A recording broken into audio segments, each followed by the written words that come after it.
тұнған тарих көмейім. Қобызымды қолға алып, жыр маржанын төгейін. Үнсіз жатқан төбенің тыныштығын бөлейін. Қатпар таулардың қабырғасын сөгейін. Сағым туған сардала, сыр шертісіп көрейін. Көне заман тарихтың қойнауына енейін. Мұңлық, жарлық туралы аңызды айтып берейін.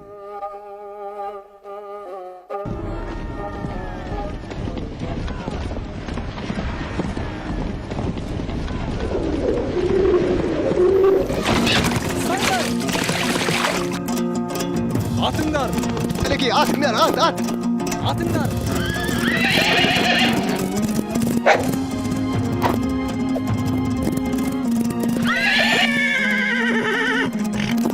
Ханем, қараңызшы! Киіктің мүйізі ай сияқты! Қоршаңдар, енді ол ешқайда қаша алмайды. Жібермеңдер! Атыңдар! О, ғажап! Кімнің тұсынан киік өтіп кетсе, киікті сол адам ұстау керек. Ұстамаса, басы алынады. Ханем, атыңыз! Атыңыз, ханем! Атыңыз!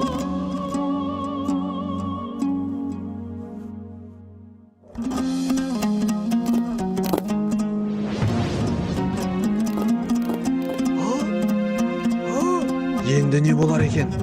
Айтқаным айтқан, өзім қуып жетемін.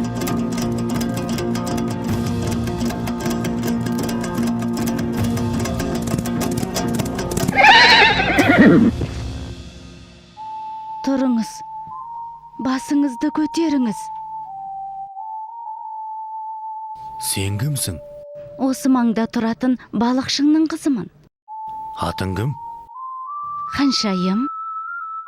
Ханшайым деп ханның қыздарын атайды ғой. Білмейм, атымды атам қойыпты. Атаң қайда? Әне, анау жарғабақтың басында. Ал мен қуып келе жатқан киік қайда? Білмейм. Білмеген қалай? Сен ешқандай киік көрген жоқсың ба? Жоқ. Сонда мен далбалақтап өзім шауып келе жаттым ба? Иә. Бәлкім атаң көрген шығар. Атам айтты, әне бір кісі үйге қарай шауып келе жатыр. Қазақ үйге қарай атпен шауып келмеуші еді.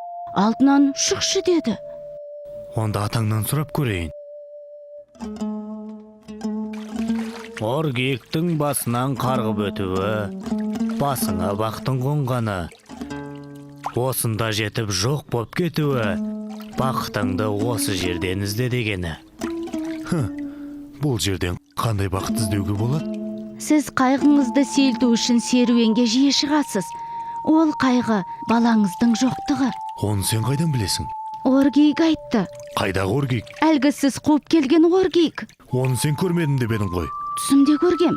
Иә, ол тағы не айтты? Ол айтты, сен патшаға бір ұл, бір қыз тауып бересің деді. Иә, менің мұрагерім жоқ. Егер сен бір ұл, бір қыз табатын болсаң, мен сені жар етем. Ұлдың аты зарлық, қыздың аты мұңлық болады. Оны да Оргейк айтты ма? Иә. Онда мен саған үйленем. Бір жылдан соң маған мұрагер сыйламасаң, мына дарияға лақтырып жіберем. Еркіңіз білсін.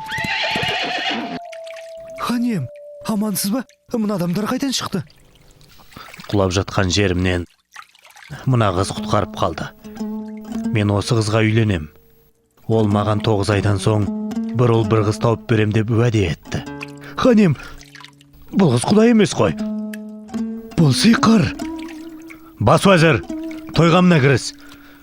3 күннен соң осы қызды дариямен алып келесіңдер. Той аралына ханшайымның шатыры тігіліп, барлық жөн жоралғысы мен салтанаты жасала берсін. Хоп, тақсыр.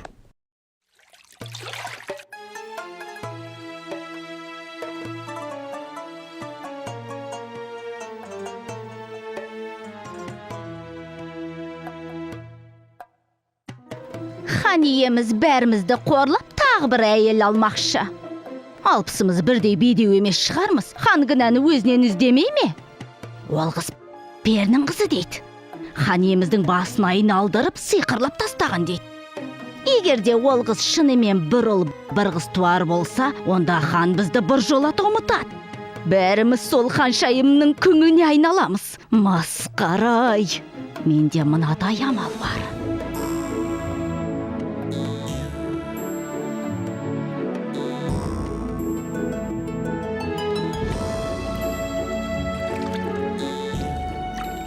Қандай әдемі шатырлар, қандай әдемі. Олар сенің құрметіңе тігілген. Анау ортадағы үлкен шатыр сенің отауың. Менің шатырым, ал анау жағада тұрған кімдер? Хан және оның уәзірлері. Қандай қорқынышты, неткен үрейлі салтанат.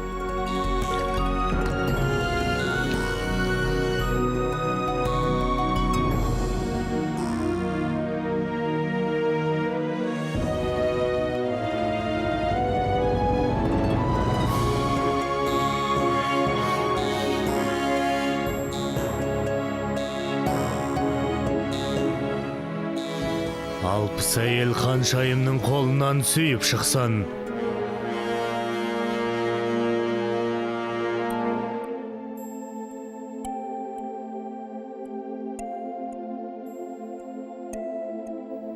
Не болды, хан ием? Неге көңілсізсіз? Ханшайым, мен осы жасыма дейін нәресте баланың дауысын естімеген едім. Сен босанғанда жүрегім қуаныштан жарылып, өліп кетем бе деп қорқам. О не дегеніңіз, хан ием? Бұл сіздің көптен күткен қуанышыңыз емес пе? Менің кәрі жүрегім сондай үлкен қуанышты көтере алмасау. Мен бұлай деп шештім. Уақыт таянғанда уәзірлерімді ертіп аңға шығам. Тұзды дөңнің басына шатыр тігіп, қуанышты хабарды сонда күтем. Мені бірге ала кетіңіз. Мен сізсіз қорқамын ғой. Неден қорқасың? Бәрінен, бәйбішеден, алпыс әйелден. Еш уайымдама. Бәрі де сенімді адамдар. Сенің қауіпсіздігіңді бас сақшы Шафқатқа тапсырам. Жаныңда Мағрипа болады. Мағрипа! Мағрипа! Ой, сіздер мұнда неғып жүрсіздер? Мағрипа қайда? Сен бізден қорқпа. Біз саған қастық ойламаймыз. Ой, бұл байғұса есінен танып қалды. Толғағы кел, мыстанды шақыртыңдар.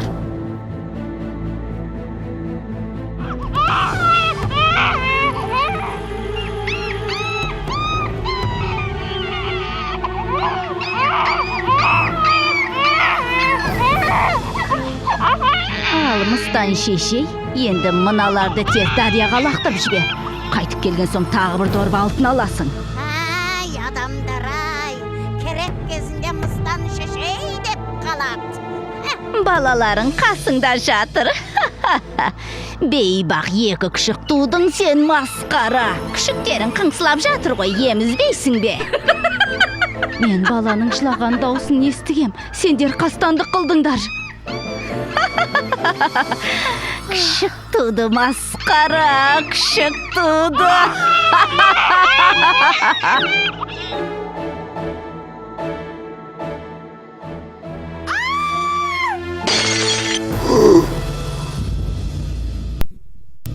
Ханем, алыстан бір топ адам көрінеді. Жақсы хабар әкелсе егет.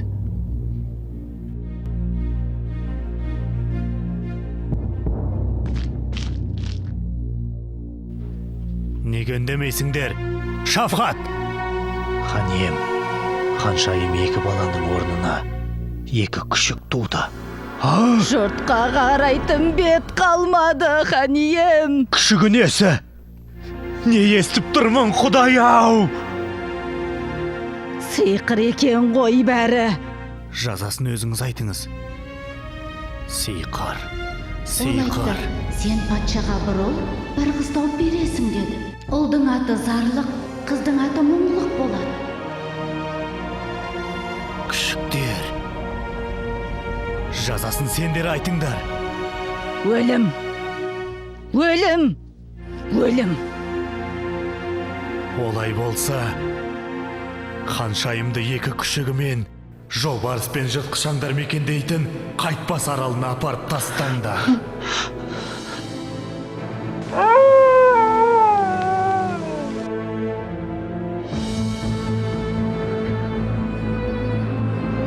Bir dorba altın, altın, altın. Ay beykınası bilir ay, kıymayın, kıymayın. Bırak da bu dünya ne istetmeydi. Meni mıstan etken adamlar sendersingder koy, sendersingder. Біреуге істеген жақсылығың біреуге жамандық болып тиеді екен. Обалдарың адамдарға.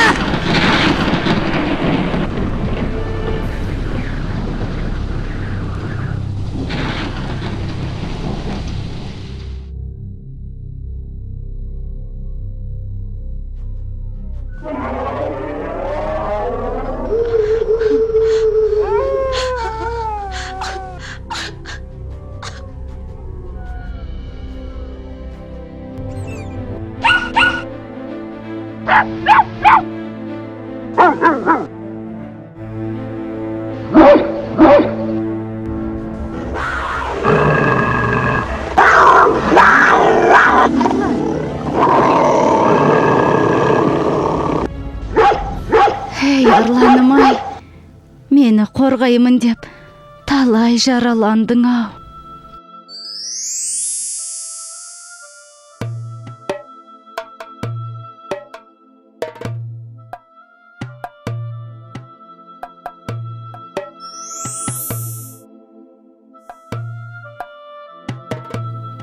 Оргиек, тоқташы.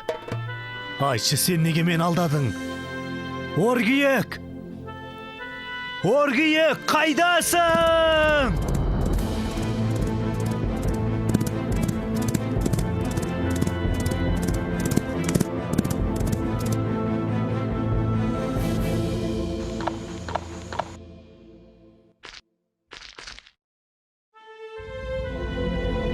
Ашыл мүлдем, ашыл. Дидарыңмен шашыл. Оргиек біздің панамыз, ақ сүтін берген анамыз. Қарағай, қайда кеттің сен? Адаммысың, перімісің? Адаммын. Адам болсаң атыңды айт. Ағам келмей атымды айтпайым. Ағаң қайда? Ол алыс сапарда. Мен соның жолын тосып жүрмін. Онда не қып жүрген жансыңдар?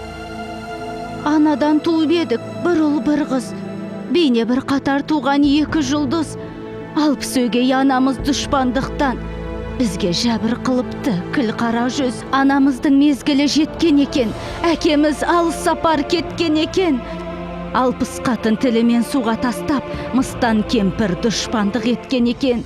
Оргиек екеумізге ана болып, осы тауда күніміз өткен екен.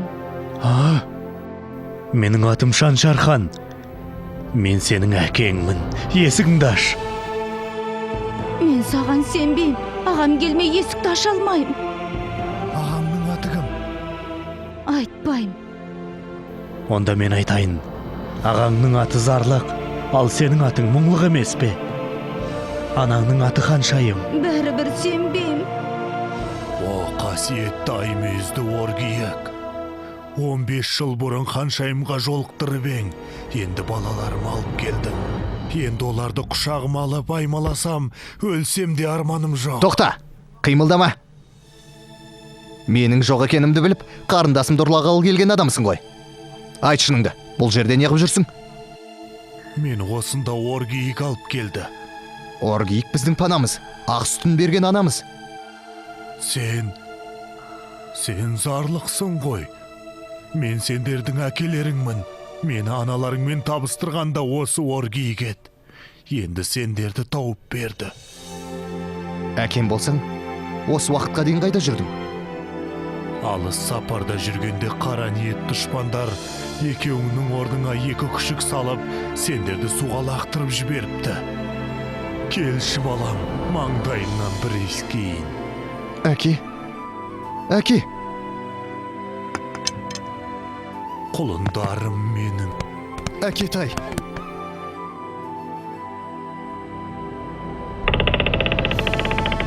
Әке,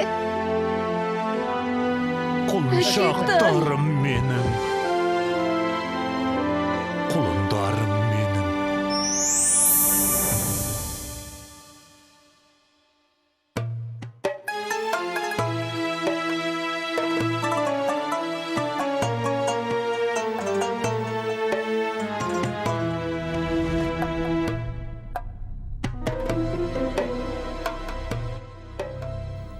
Хан ием, мыналардың жазасын айтыңыз. кешіре көріңіз, хан ием. Ханшайым, кешірш бізді. Бізді өлтіре көрмеңіз, бәріне кінәлі мынамыздан. Сендерге ешқандай кешірім болмайды. Хан ием, бүгінгі қуанышымызды қатал үкіміңізбен бұзбай-ақ қойыңыз. Бұларды мен 15 жыл бойы қорлықпен өмір сүрген қайтпас аралына жіберіңіз. Дүниенің кезек екенін бұлар да көрсін. Жарайды, ханшайым, айтқаның болсын. Әкетіңдер мыналарды. Мені мыстан еткен адамдар сендерсіңдер! Сендерсіңдер!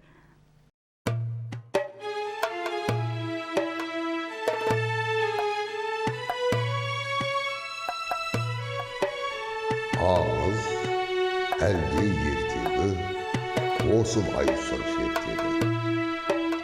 Шаншархан мен ханшайым мұңлық зарлық кешегі сағасында арыстың өткен екен деседі. Туған жердің тарихы жүрсін әркез ойында, аңыз түбі ақиқат екендігін мойында. Ескі зират әлі тұр Сырдария бойында.